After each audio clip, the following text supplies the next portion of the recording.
Nessa manhã eu quero encerrar essa série de mensagens, de 5 mensagens que nós tivemos no mês de julho, todas voltadas para a família. Família é o propósito de Deus, é um mês da família, é um mês onde nós temos levantado essa bandeira. É óbvio que não é só esse mês, nós devemos viver toda a nossa vida, né, construindo esse projeto maravilhoso, fundamentado em Deus, mas é importante em alguns momentos nós voltarmos os nossos olhos para temas fundamentais da palavra de Deus, gastarmos mais tempo, tratarmos com mais cuidado esses temas, porque assim isso demonstra o nosso zelo, o nosso temor pela palavra de Deus. Hoje eu vou continuar, como disse na semana passada, eu vou encerrar a mensagem que eu iniciei na semana passada, como a família, diga comigo, a família e o propósito eterno de Deus.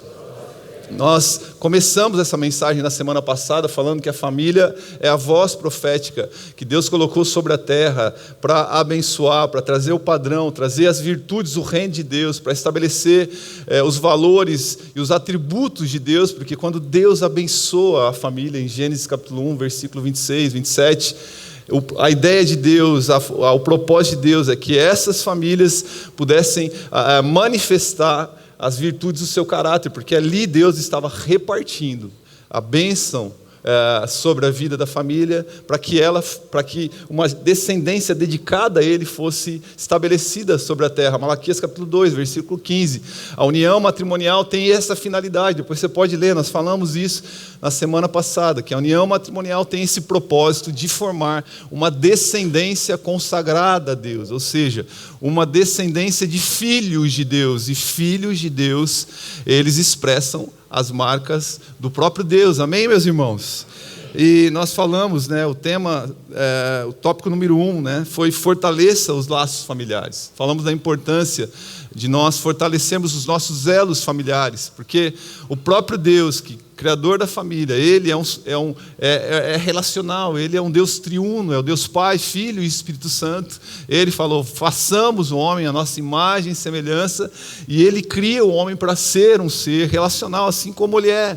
Por isso Ele diz ali em Gênesis 2,18, não é bom que o homem esteja só, a palavra ali só é isolado, solitário, afastado desse convívio com outras pessoas. Por isso ele cria a mulher ali dizendo, olha, é bom que vocês vivam em unidade, é bom que vocês vivam em uma vida comunitária. E hoje eu quero trazer mais 2 atitudes para que nós construamos uma família saudável, uma família num ambiente sagrado, num ambiente cuja a referência é o próprio Deus, porque assim como nós precisamos de bons materiais para construir uma casa, assim como nós precisamos cuidar bem do nosso corpo, assim como nós, até nos detalhes mais simples de cuidar até da manutenção do nosso carro, tudo isso exige, nós também, fazendo uma aplicação, nós precisamos construir a nossa família com propósitos, com princípios, com valores, com ferramentas precisas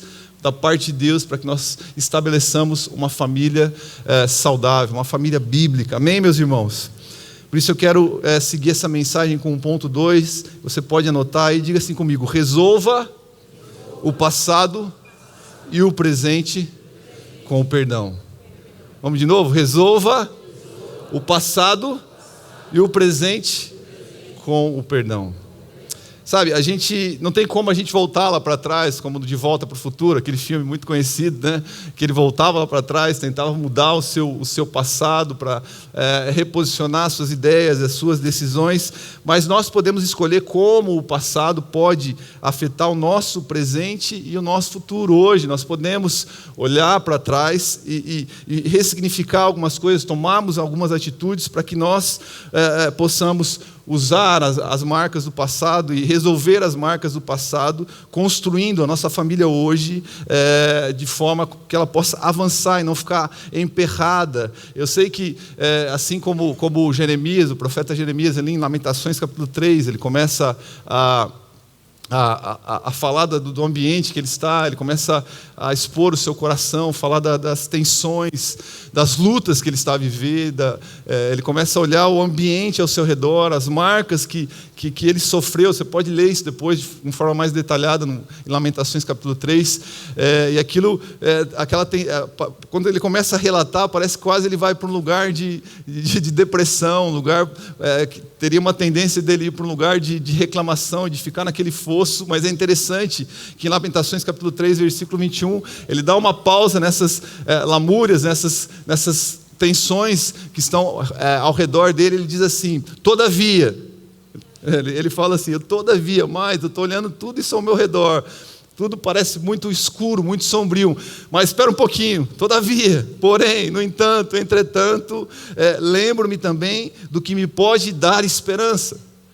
E daí ele conclui a sua linha de raciocínio no versículo 24, ele fala: a minha porção é o Senhor, portanto nele porei a minha esperança. Ele muda a sua realidade atual, olhando para o Senhor, para a porção dele. Mas eu sei que tem alguns irmãos, tem pessoas que estão aqui nessa manhã, que ao olhar para trás, olhar para trás pode ser muito doloroso, muito frustrante. Muitas falhas foram cometidas no que diz respeito à formação da família. E nós falamos isso também na semana passada. E talvez ainda hoje você sentado aqui, olhe para aquelas falhas, ou olhe ainda para as falhas que estão no seu presente, olhe as situações que estão acontecendo no seu dia a dia, e você fala assim: como que eu posso resolver isso? Não tem jeito. As pendências, tem situações não resolvidas, tem problemas que eu carrego aqui comigo. Como que eu faço para resolver isso? Como que eu faço para resolver essas lutas, esses entraves que eu tenho vivido dentro da minha família, dentro dos relacionamentos que eu tenho no meu dia a dia? E eu quero te dizer nessa manhã que a resposta, ela é precisa, ela é poderosa, ela está na palavra do Senhor, do início ao fim da palavra, e a resposta é perdão. É perdoando. Acabando com essas dores, com essas frustrações por meio. Uma das chaves é o perdão. O perdão é um posicionamento que libera a pessoa ofendida.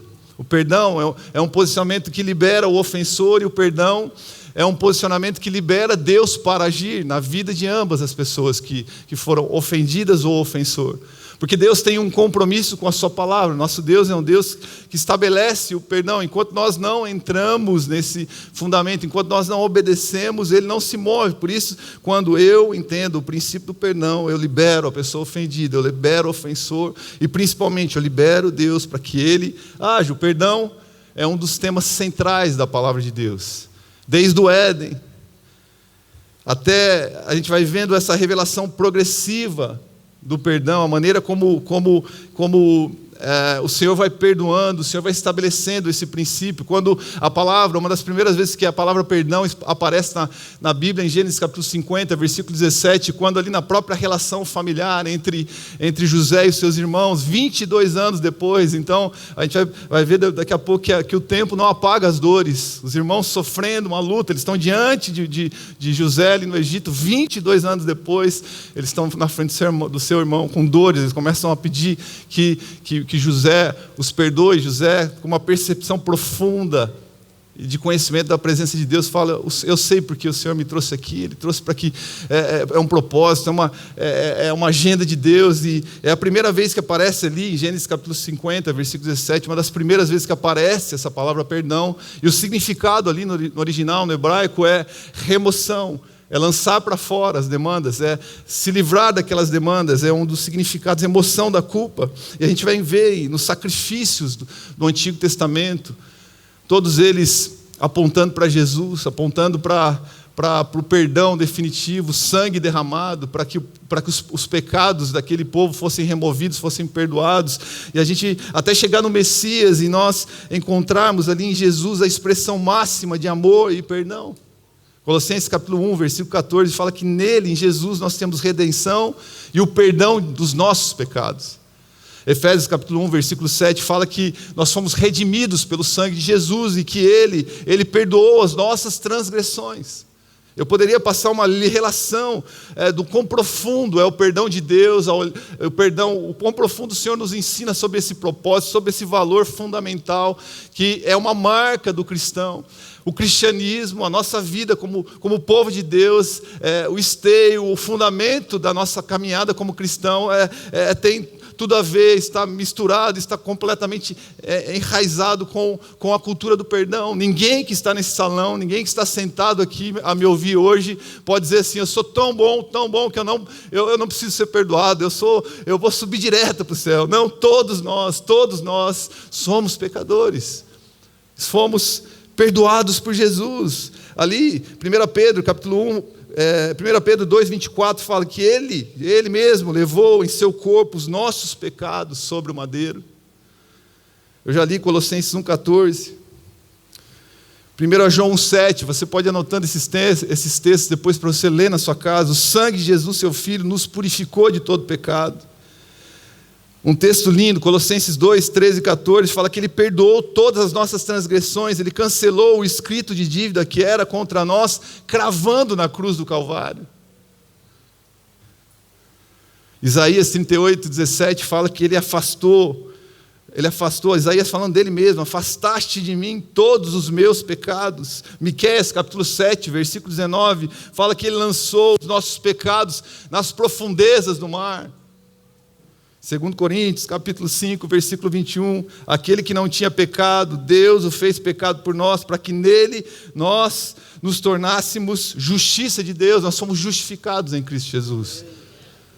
Nós recebemos um perdão que excede todo entendimento, é um perdão poderoso, um perdão que tem uma amplitude gigantesca, e nós vamos perceber isso daqui a pouco, de uma maneira mais profunda, através da palavra.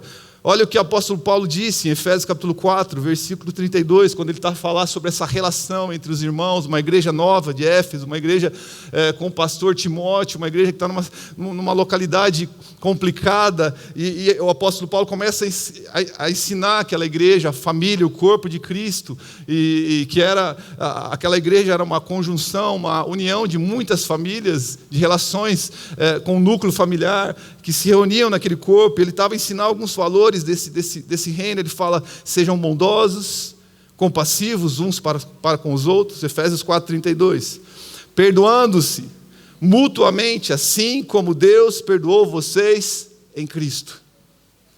Ele continua em Colossenses capítulo 3, versículo 12 e 13, versículo 12 fala: portanto, como povo escolhido de Deus, santo e amado, revistam-se de profunda compaixão. Diga comigo assim: compaixão, bondade, humildade, mansidão e paciência.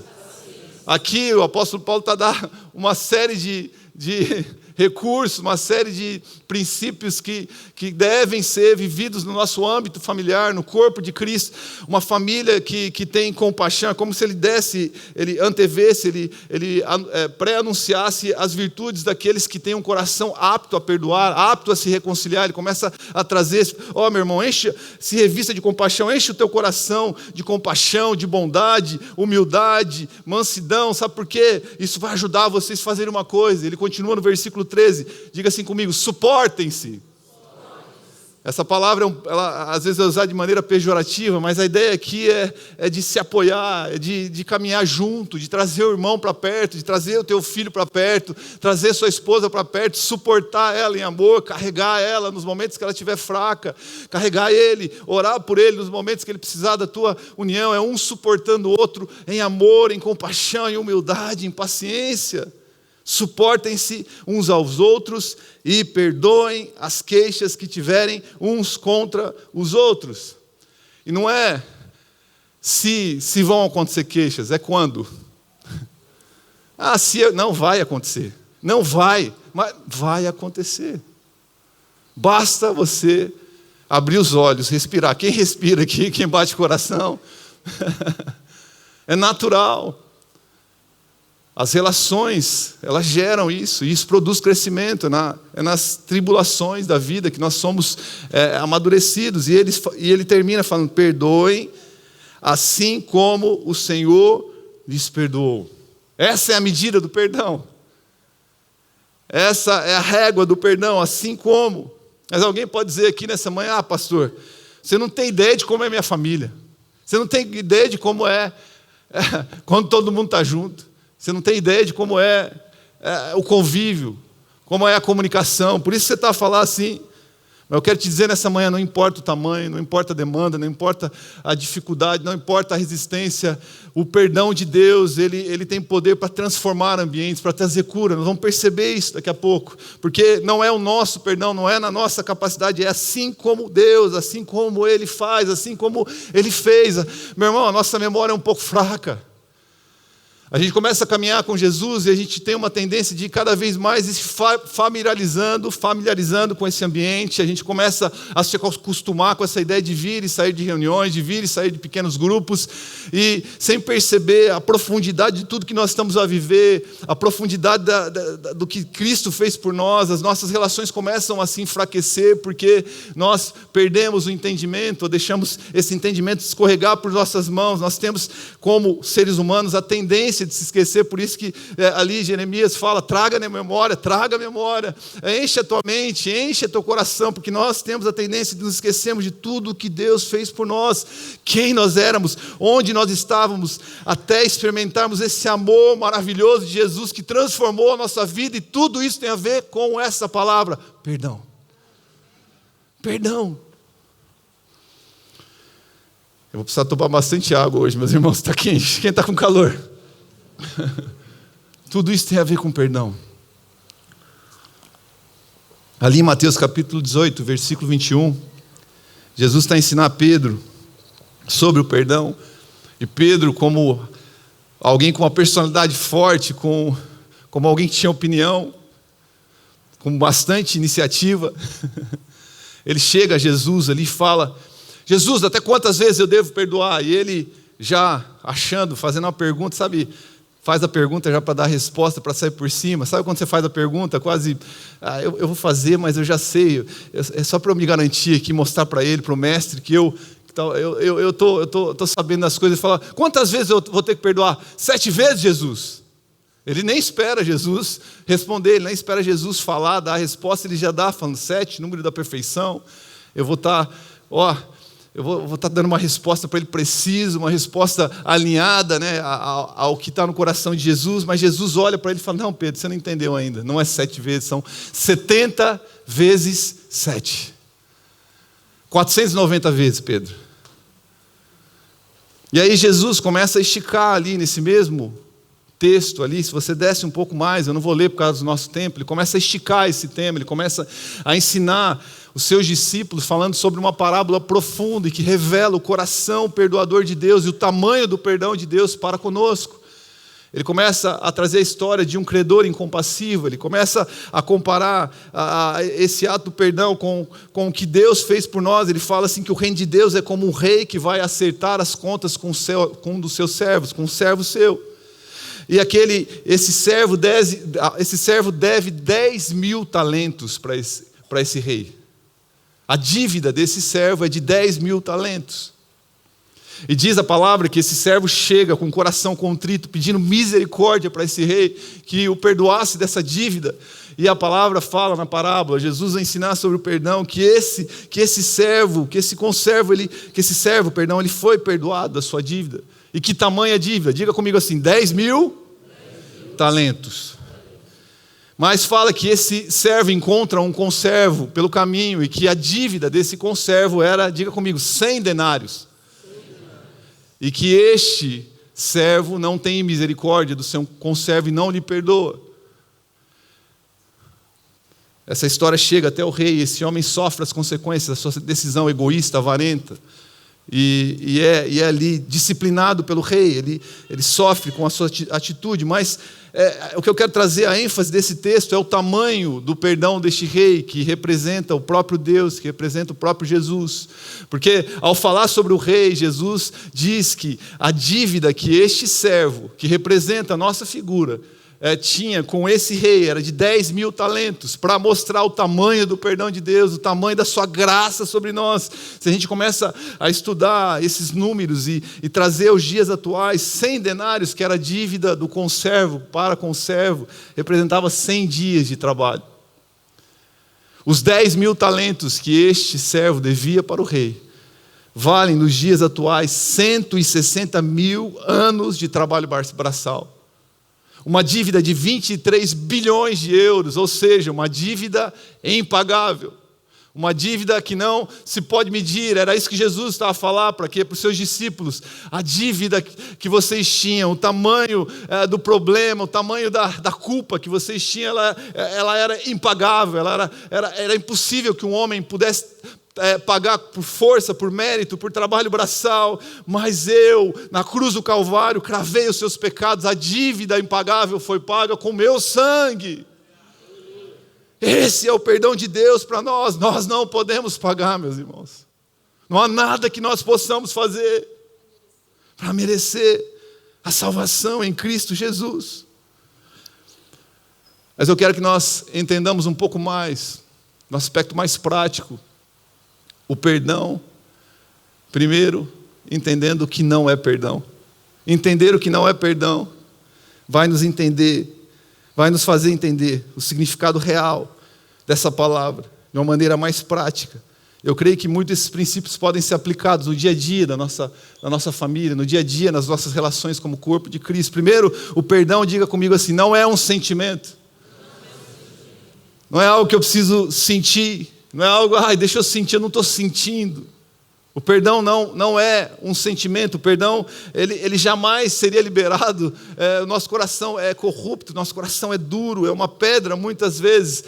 Jamais seria liberado, porque perdoar é contra a nossa natureza. Nós somos arrogantes, nós somos orgulhosos, nós somos egocêntricos, nós não temos essa tendência natural de nos colocarmos numa posição de vulnerabilidade, de humildade. Nós somos orgulhosos, por isso o perdão é uma escolha, uma ação consciente, é uma decisão. O perdão é um ato de obediência à palavra de Deus, a olharmos para a Escritura, a olharmos para tudo que Deus fez. Nós temos que olhar aquilo tem que afetar de uma forma prática a nossa vida. O perdão é totalmente baseado na palavra de Deus. Nós não queremos perdoar, nós queremos agir como os discípulos fizeram ali em Lucas capítulo 9, versículo 56.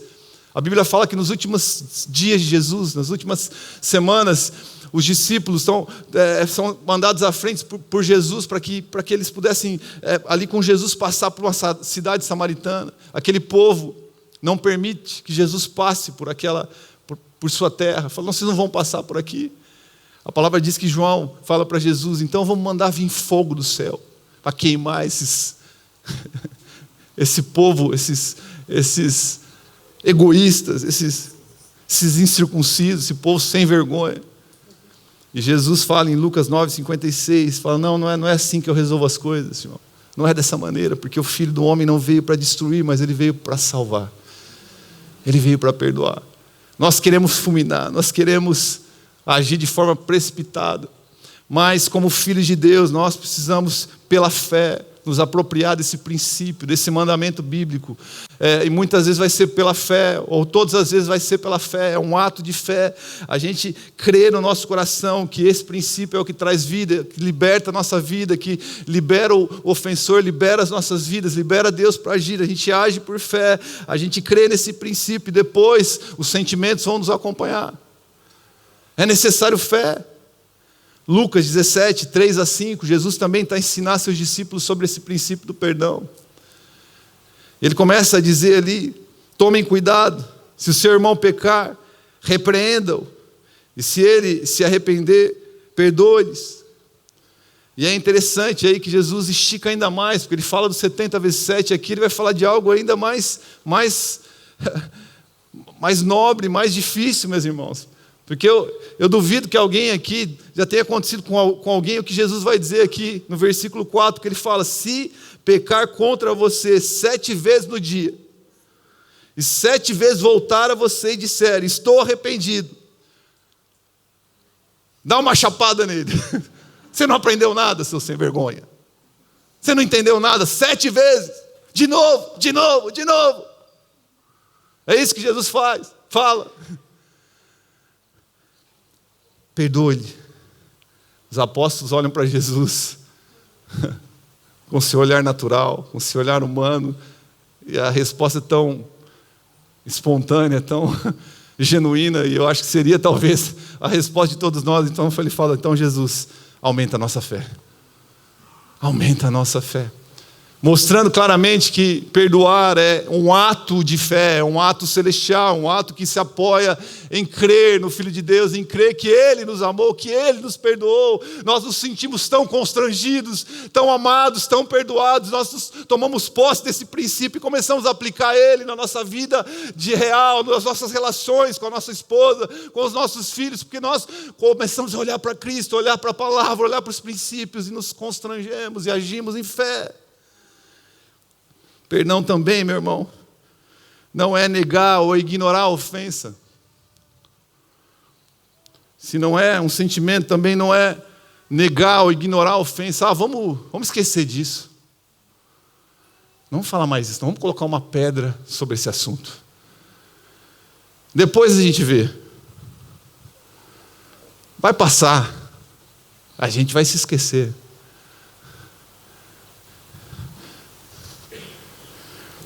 Não é isso. Sentimentos fazem parte da estrutura humana, fazem parte de como nós nos relacionamos, de como nós construímos nossa comunicação. E se eles estão afetados, isso vai afetar a nossa vida. Se nós não resolvemos, se nós negarmos esse sentimento, nós começamos a viver uma vida religiosa, uma vida de hipocrisia, uma vida sem entendimento, sem profundidade. Esses sentimentos precisam ser admitidos, sentimentos precisam ser confessados, para que a nossa alma possa ser curada, para que o nosso corpo não sofra com as dores que os sentimentos produzem dentro de nós.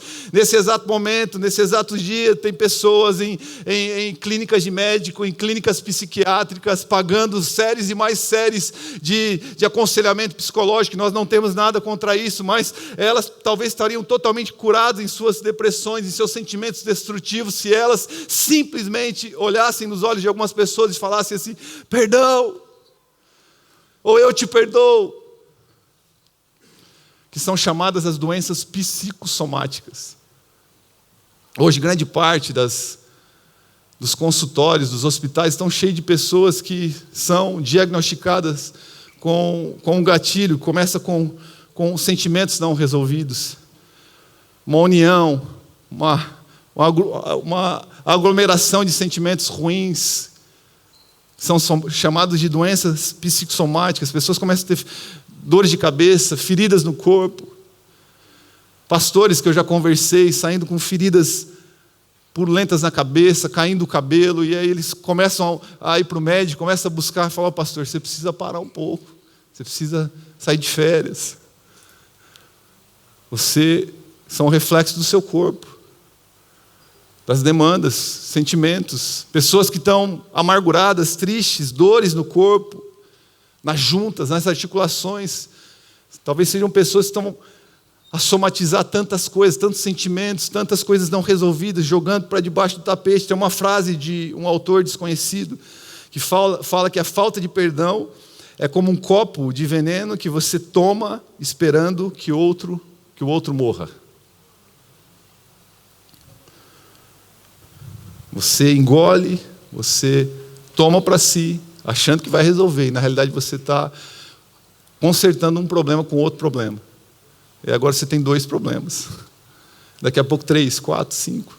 Tiago 5,16, Tiago 5 ali, quando você lê, você vai encontrar ali esse escritor falando de orar pelos enfermos, de trazer, falando sobre... É quase que uma relação, se a gente vai estudar um pouco mais profundamente esses textos, esses versos, uma relação do pecado com dores, com feridas no corpo, na alma. E Tiago 5,16, ele fala: portanto, confessem os seus pecados uns aos outros e orem uns pelos outros para serem curados. A oração de um justo é poderosa e eficaz. Na confissão, na liberação do perdão, na liberação das nossas dores mais profundas, no olhar dos olhos uns dos outros. Parece desconfortante, mas de fato é o que é confortante. Porque o conforto da omissão nos destrói. O conforto, muitas vezes aparente, de jogar para debaixo do tapete, é o que vai nos corroendo dia a dia. Eu escutei o testemunho de um pastor sobre uma ovelha dele, que eu achei muito forte, muito interessante, que ele falou que foi convidado por um dos filhos dessa senhora, uma mulher com cerca de 80 anos. E esse filho chegou a esse pastor e disse: olha, pastor, minha mãe está com 80 anos, são anos que eu vejo, não é 5, não 10, são anos que eu vejo a minha mãe vivendo uma vida triste, solitária. Levamos em psicólogo, levamos psiquiatra, médico, remédio, atendimentos. Eu não sei mais o que eu faço. O senhor não pode ir lá fazer uma visita para minha mãe? Ele falou: não, eu vou lá. Chegando na casa, viu aquela mulher, 80 anos, uma senhora já idosa, disse que ela pede para conversar ali separadamente com o pastor, longe dos filhos, só com ele, para conversar. E ela olha para aquele pastor e fala: olha, pastor, faz 60 anos que eu vivo uma vida desgraçada, porque há 60 anos eu traí o meu noivo, e eu nunca falei para ele que eu traí. Vivi anos casado com ele, hoje eu sou viúva, e faz 60 anos que eu não tenho paz, que eu vivo debaixo de uma culpa, de uma tormenta terrível que me empurra para baixo. É como se eu vivesse aquele dia ainda hoje, 60 anos atrás, ainda hoje, com 80 anos, uma dor que não me permite levantar da minha cama, não me permite viver os meus dias. Esse pastor começou a ministrar sobre a graça para ela, sobre o perdão de Deus, sobre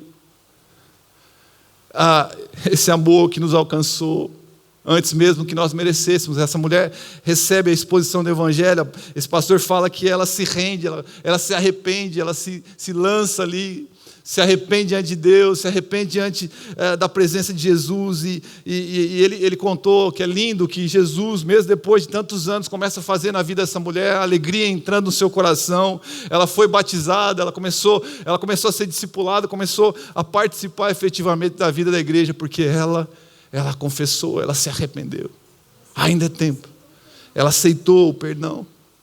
Mesmo que aquele homem já não estivesse mais vivo, nosso perdão para com Deus, a intenção do coração, a atitude daquela mulher. Porque, meu irmão, o perdão também não depende. O perdão também não é algo que dependa da resposta de uma outra pessoa. Infelizmente, isso talvez nunca aconteça.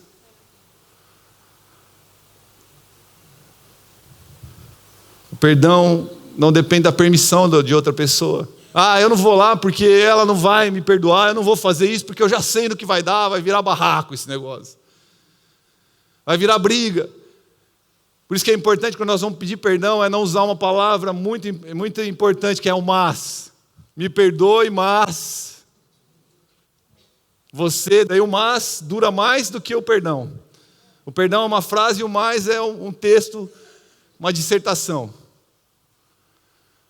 O perdão mostra um coração arrependido, um coração contrito, um coração que decidiu baixar as suas armas, as suas guardas, falou: estou aqui para dizer, meu irmão, me perdoa, eu errei, porque eu fiz isso, eu fiz aquilo. Mas daí você não sabe o que vai vir, meu irmão. Você tem que estar preparado para isso. Porque talvez ao pedir perdão você vai ouvir coisas desagradáveis, respostas inesperadas. Talvez ao pedir perdão você vai ter que colocar sua mão no bolso. Eu não vou pedir perdão agora não, pastor, porque senão eu não tenho dinheiro agora para acertar a minha dívida. Você vai ter que fazer como Zaqueu. Se eu roubei alguém, eu vou devolver 4 vezes mais, porque ele se arrependeu, a salvação entrou na casa deste homem, ele entendeu que ia ser muito perdoado.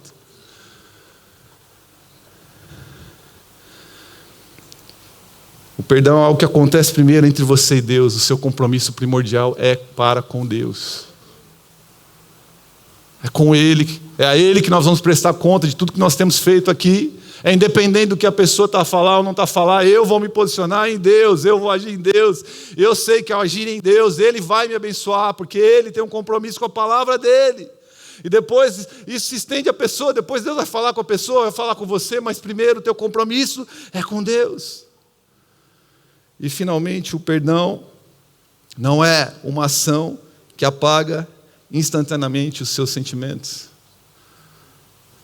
É um processo, é doloroso. Como a gente já disse, primeiro a gente se posiciona em obediência, porque você sabe o que é correto a fazer, você tem um entendimento da palavra, e depois você vai e faz, e depois com o tempo, as dores, As feridas vão sendo tratadas. Sabe por quê? Eu gosto muito da definição que o pastor Davi trouxe sobre o perdão, que ele fala que o perdão é um processo que começa com uma decisão no íntimo, depois é liberado verbalmente e continua com posicionamentos diários no coração, até que a ferida seja totalmente sarada. Em alguns momentos você libera o perdão em obediência, você age em obediência, você dá o passo, você verbaliza, nem sempre para alguém, porque às vezes aquela pessoa não está ali, porque às vezes ela já se foi, como no caso daquela mulher, mas você libera no seu coração diante do Senhor, e você, se você é ofendido num grau maior, você precisa liberar o seu coração, fala: Deus, eu libero o perdão, eu fui machucado, eu fui ferido, mas diante do Senhor eu estou liberando o perdão, porque é sobre a cura do meu coração, é sobre a minha postura com o Senhor, é sobre eu estar bem diante do Senhor, e você precisa depois ir lidando com os sentimentos, como você cuidar de uma ferida. Quantos aqui já fizeram uma ferida muito, muito grave? Eu lembro quando eu quebrei meu pé aqui, além de colocar aqui 7 parafusos no meu pé, eu fiquei com uma ferida muito, muito grande, eu tenho uma marca muito grande aqui. Eu fiquei ali por meses,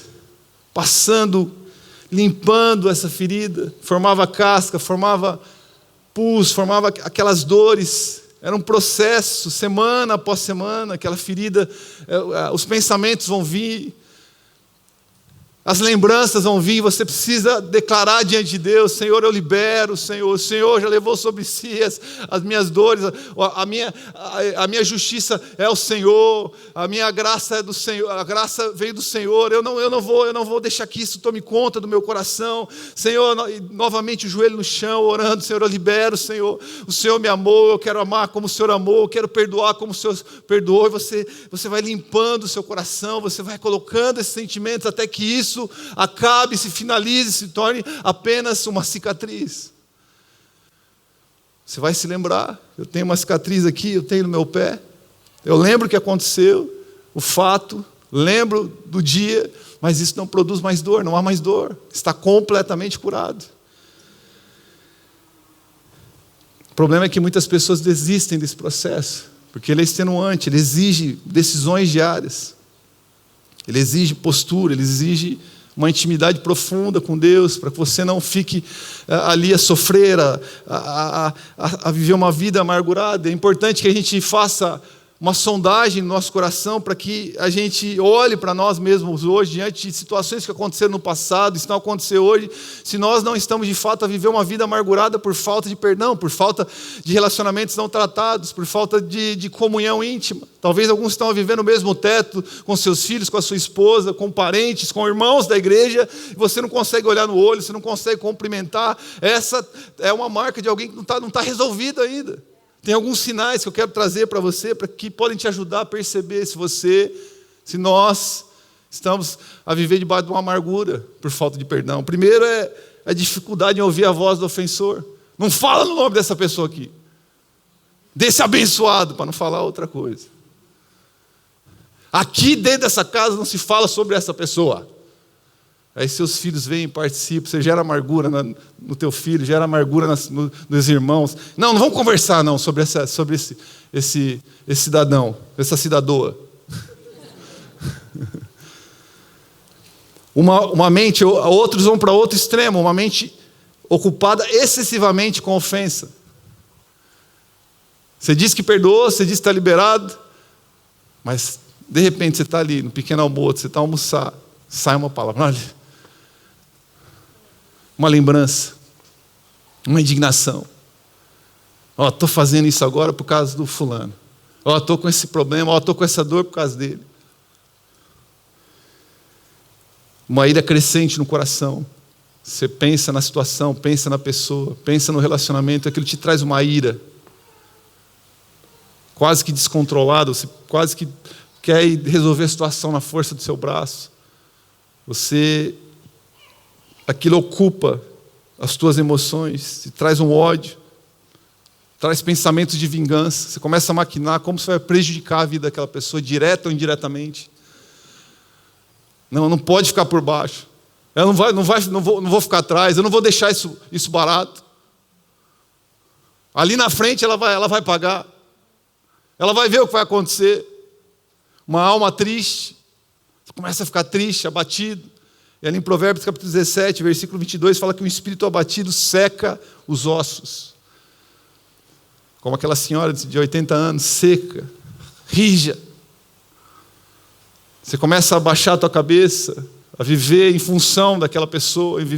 Aquela pessoa está agarrada, você carrega ela nas suas costas, você carrega aquela situação nas suas costas, por onde você vai, em todas as suas relações, você começa a olhar para todas as pessoas com desconfiança, a pensar que porque você foi maltratado, todos vão te maltratar, isso afeta todo o seu campo de relacionamentos. A falta do perdão, a falta de acerto. Uma vida devocional enfraquecida. Você começa a se apartar da presença de Deus. Começa a se apartar da comunhão com o corpo de Cristo. Você fala, eu não vou mais naquele pequeno grupo, não. Está lá aquele... Eu não vou lá, não. E vou chegar lá, vou ter que bater de cara. Eu não quero trombar com essa pessoa, não. Eu não vou, eu não me dou com ela. Ela não serve para fazer parte da igreja, ela tem que ir para outra igreja, porque eu tenho que estar aqui, ela não, porque eu não vou estar no mesmo ambiente. Uma obsessão por conversar sobre o assunto. E agora você começa a falar, você não fala sobre outra coisa. O pastor Davi conta uma história, e eu fiz questão de colocá-la aqui, porque é uma história que ele já contou aqui no treinamento de liderança, para os líderes, né?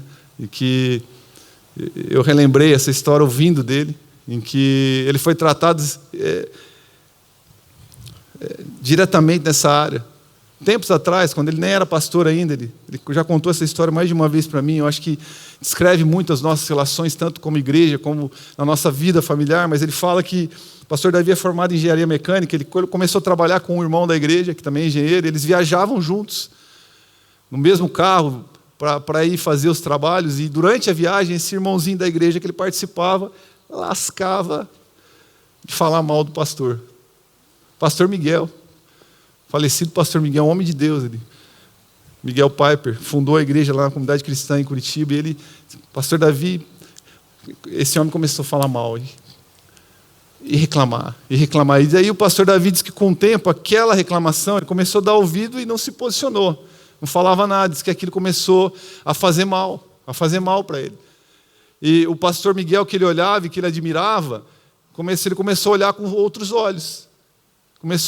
Aquilo começou a criar uma raiz de amargura na relação dele com o pastor Miguel. Ou seja, aquele homem já tinha uma relação quebrada com o pastor, agora tem mais um que está começando a quebrar. E ele vai até o pastor Miguel, como o responsável, ele toma as dores do irmão, e vai até o pastor Miguel. E acho que os irmãos não conhecem o pastor Miguel, um americano, missionário americano, firme.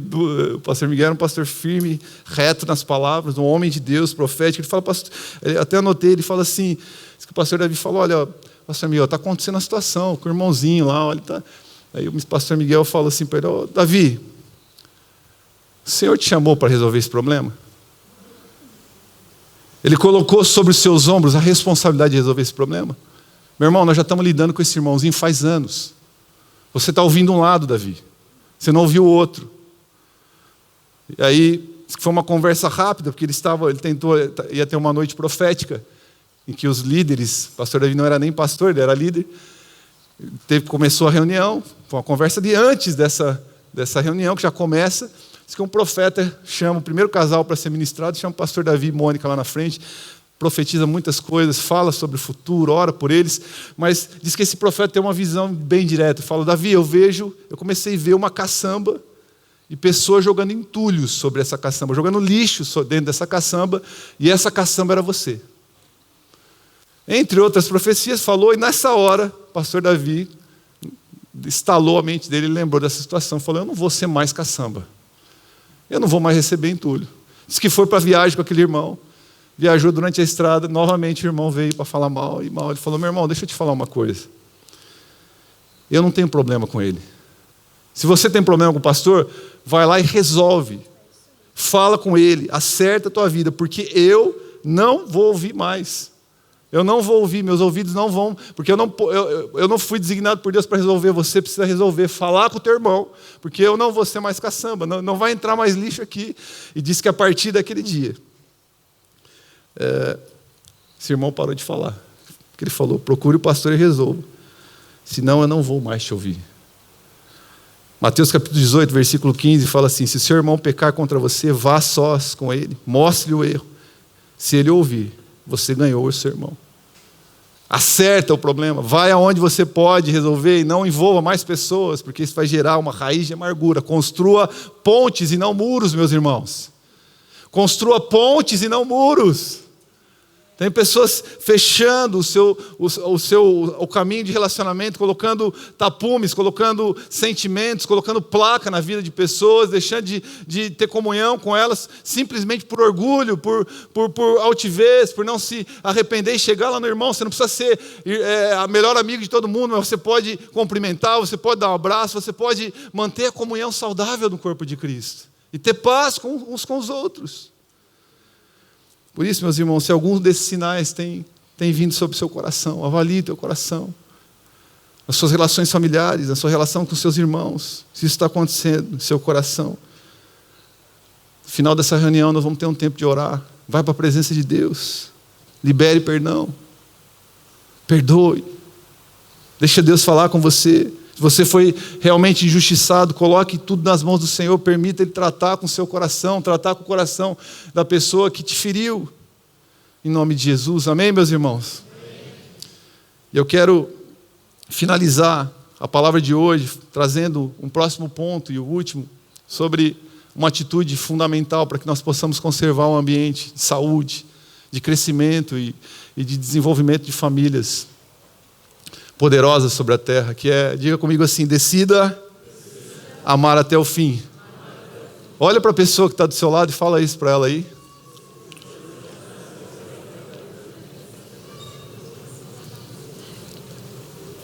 João capítulo 13, versículo 1. Jesus, a palavra a falar sobre Jesus, fala que tendo amado os seus, amou-os até o fim. E o seu amor está estampado na cruz do Calvário, um amor que foi fiel, leal até o fim, um amor que não titubeou, um amor que foi poderoso. E, meus queridos, se a família é a base do propósito eterno de Deus, se a família é o fundamento primordial do propósito eterno de Deus, ela também, por ter esse papel, por ter esse propósito, ela vai ser o alvo principal de Satanás. Ela vai ser o alvo principal de toda a estrutura deste mundo que é do maligno. É o tempo todo. Por isso a gente precisa discernir, a gente precisa perceber os dias. Nós precisamos agir, nós precisamos proteger a nossa casa. Ali em Colossenses, 2 Timóteo capítulo 3, o apóstolo Paulo, já na fase final do seu ministério, está a escrever ao jovem pastor Timóteo, que está a pastorear a igreja de Éfeso, uma cidade com muita resistência, uma cidade com muito sincretismo, uma cidade com muitos falsos mestres, com muita mistura religiosa. E ele começa a ensinar esse jovem pastor, ele começa a mostrar e falar para ele discernir, orientar ele a levantar, sustentar a sã doutrina, mas ele começa a mostrar algumas marcas dos últimos dias. E essa carta foi escrita ali a 67, 66 depois de Cristo, considerando que os últimos dias eram aqueles dias e são os dias de hoje, até que Jesus venha, nós estamos a viver os últimos dias. E ele começa a traçar um panorama aqui que eu creio que pode ser completamente aplicado nos dias de hoje. Ele fala para esse jovem pastor, 2 Timóteo 3, de 1 a 5, saiba que nos últimos dias sobrevirão tempos difíceis. Isso porque os homens serão amantes de si mesmos, apegados ao dinheiro, arrogantes, orgulhosos, blasfemos, desobedientes aos pais, ingratos, ímpios, insensíveis, irreconciliáveis, caluniadores, sem domínio próprio, cruéis, inimigos do bem, traidores, impetuosos, soberbos, mais amantes dos prazeres do que amantes de Deus, embora tenham aparência de piedade, negam o seu poder. Afaste-se destes também.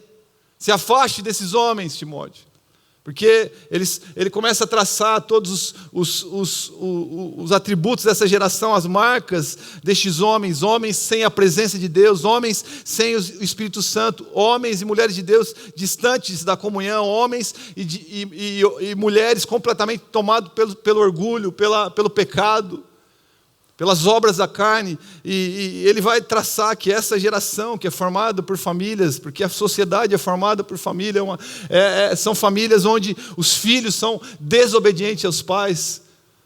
Essa é a marca dos últimos dias. Ali no início do versículo 3, ele fala que serão homens insensíveis, e a raiz dessa palavra no grego fala sobre homens que não amam a família, homens que não dão valor aos vínculos familiares.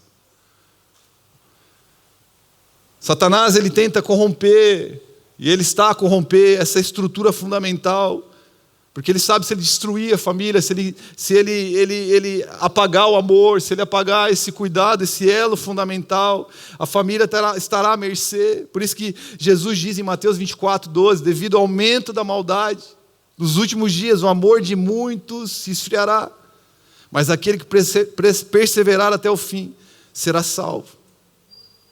A maldade vai aumentar, é o reflexo do aumento da maldade, é o esfriamento do amor. E não é aqui simplesmente um amor sentimental, emocional, um amor romântico, não é só, é um amor que decide, que sofre, que busca, esse amor que vem de Deus, que é o elo principal. O amor que está em Deus é que constrói, que estabelece pontes, que fortalece, é o elo perfeito. Ali, o texto que nós lemos no começo da palavra, Colossenses capítulo 3, versículo 13 e 14, o apóstolo Paulo, ele fala sobre esse elo perfeito, ele fala: suportem uns aos outros, perdoem as queixas que tiverem uns contra os outros, perdoe como o Senhor os perdoou sobre todas essas coisas, porém, vistam-se do amor que é o elo perfeito.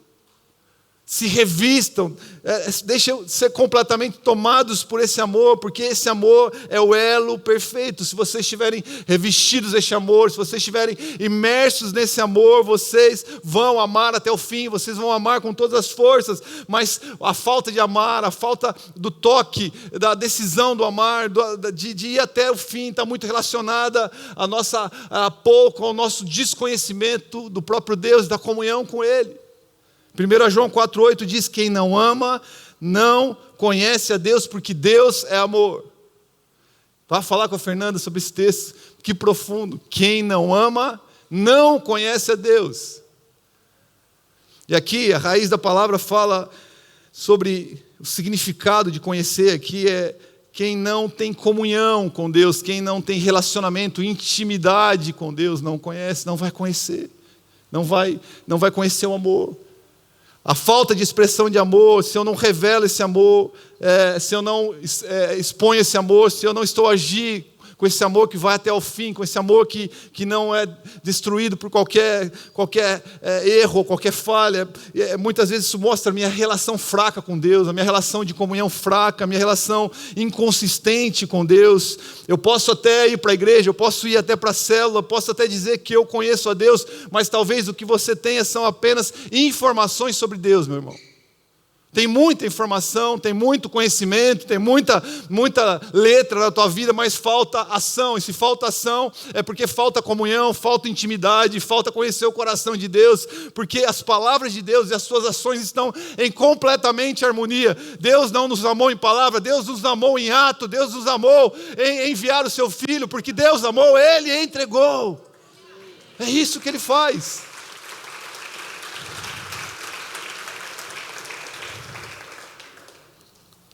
1 João 4,20, se alguém afirmar eu amo a Deus, mas odiar o seu irmão é mentiroso. Pois quem não ama o seu irmão a quem vê, não pode amar a Deus a quem não vê. E o primeiro lugar, eu queria chamar os músicos para subir aqui para a gente encerrar essa mensagem. O primeiro lugar onde o amor se estabelece com profundidade, com instância, diga comigo assim: é na família. Por que eu uso a palavra instância? A instância fala de alguém que se move persistentemente, alguém que continua que não desiste, que não se esmurece. A instância fala de alguém que está posicionado de uma forma intensa. A instância fala de alguém que não se desvia facilmente do foco, mas que persiste. E quem conhece o amor de Deus vai manifestar esse amor de maneira instantânea, com vigorosa, insistente, melhor dizendo. Por isso, meu irmão, deixa eu te dizer uma coisa em nome de Jesus nessa manhã. Ame a sua esposa e ame ela até o fim. Sabe, não é só sobre aquele dia de pedir, aquele dia lindo que a gente quer casar comigo, pega aliança, pede marca, fotos, fotógrafos chegando, drone. Você vai no casamento, entra o noivo pula de paraquedas, ou cai de paraquedas lá no púlpito assim, nossa, olha que maravilhoso, vem de balão, e olha que andar de balão tá perigoso. Meu Deus, misericórdia, né? A tragédia que aconteceu.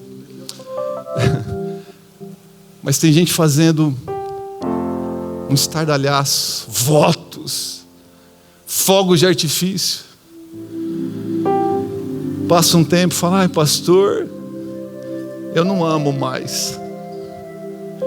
Eu tenho certeza que Deus quer minha felicidade, pastor. Ele não quer me ver triste. Não é sobre isso não, meu irmão. Deus quer que você e eu tenhamos vergonha na cara. Deus quer que você e eu assumamos a responsabilidade da palavra empenhada. Quando você pediu a mão da sua mulher lá para o pai dela, você tirou ela da casa dos pais. Então seja homem de Deus para honrar os seus compromissos e amar até o fim a tua esposa. É isso que Deus quer. A gente vive numa época que o amor está sendo muito relativizado, como um sentimento raso, superficial, egocêntrico. E esse não é o amor de Deus. O amor de Deus fala sobre entrega total. Ao ponto de o apóstolo Paulo, ali em Efésios capítulo 5, comparar a aliança matrimonial como a união de Cristo com a igreja. Amem as suas esposas como Cristo amou a igreja e se entregou por ela. Homens, vamos parar de ser frouxos. Vamos tomar a palavra do Senhor e agir com firmeza, com diligência, amando como Cristo amou a igreja e se entregou por ela. Ai, eu não estou sentindo. Não é sobre sentimento, é sobre decisão, é levantar, olhar nos olhos da tua esposa, falar com firmeza, olha, eu errei, olha, eu estou triste, me ajuda, vamos orar junto, nós estamos juntos. É não falar sobre divórcio na sua mesa, na mesa de comunhão, perto dos seus filhos, é falar, vamos lá, vamos orar. O Senhor, Ele é testemunho dessa aliança e Ele vai prover a comunhão, Ele vai prover essa aliança e ela não vai ser destruída. Eu vou amar até o fim. Ame os teus filhos até o fim, meu irmão. Tem um pastor que falou que encontrou uma das suas ovelhas e sabia que aquele dia era o aniversário do filho, um dos filhos desse irmão.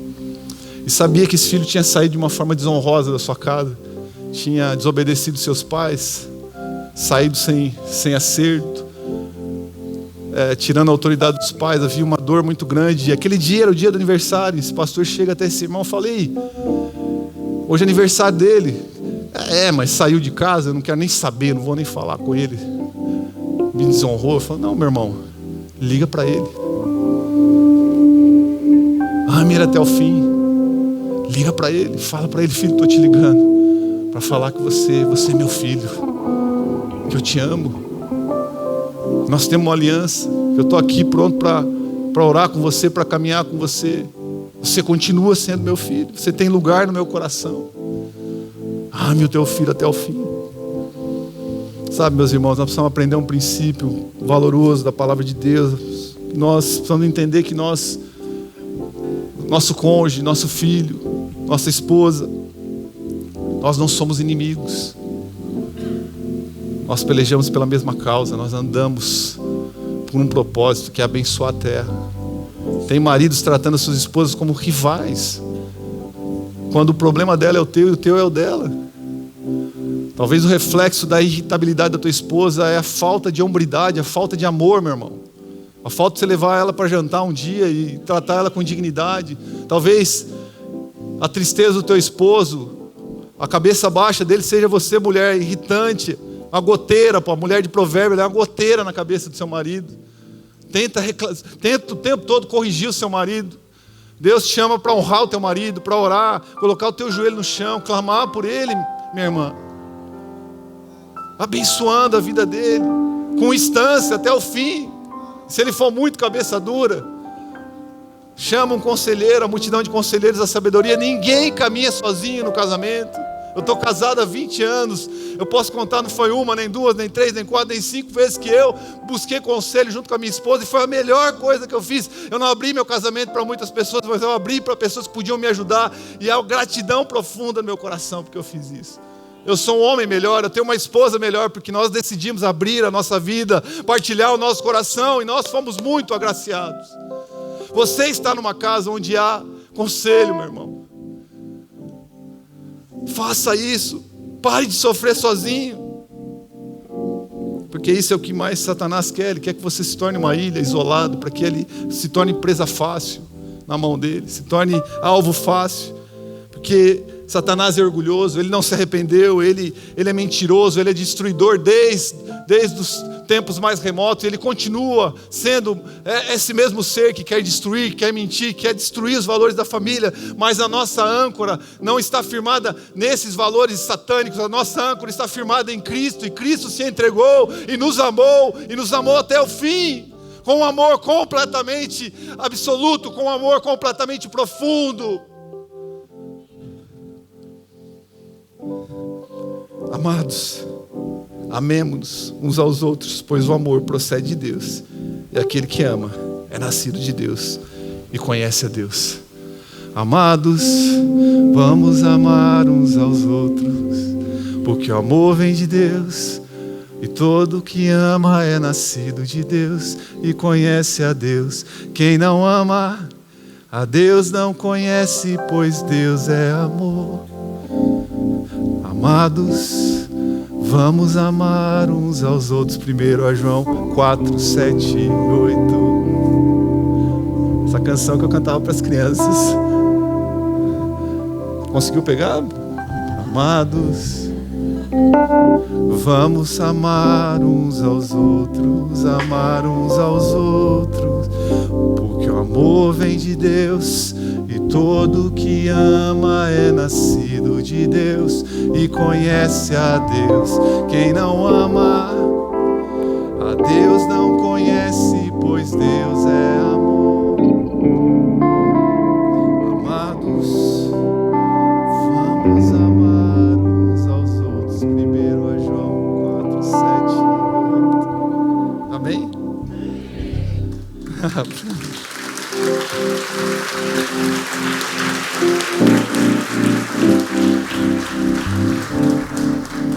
Que as nossas casas, meus irmãos, sejam um lugar onde esse amor, onde se é vivida a expressão máxima do amor de Deus. Que as nossas esposas, os nossos filhos tenham marcas profundas deste amor. Que os nossos pais, eu falo para os filhos, honrem.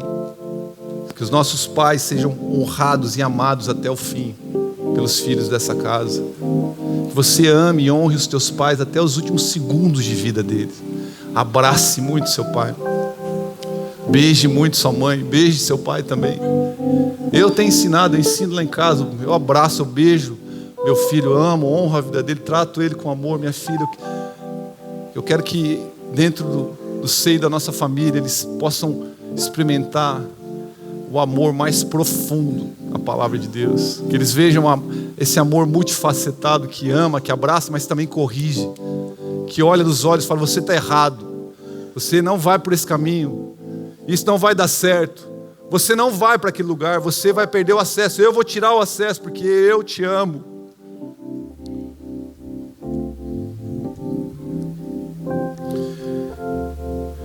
Nós vamos amar com esse amor, quando nós entendemos, quando nós percebemos o quanto nós fomos amados. 1 João 4,19, nós amamos porque Ele nos amou primeiro.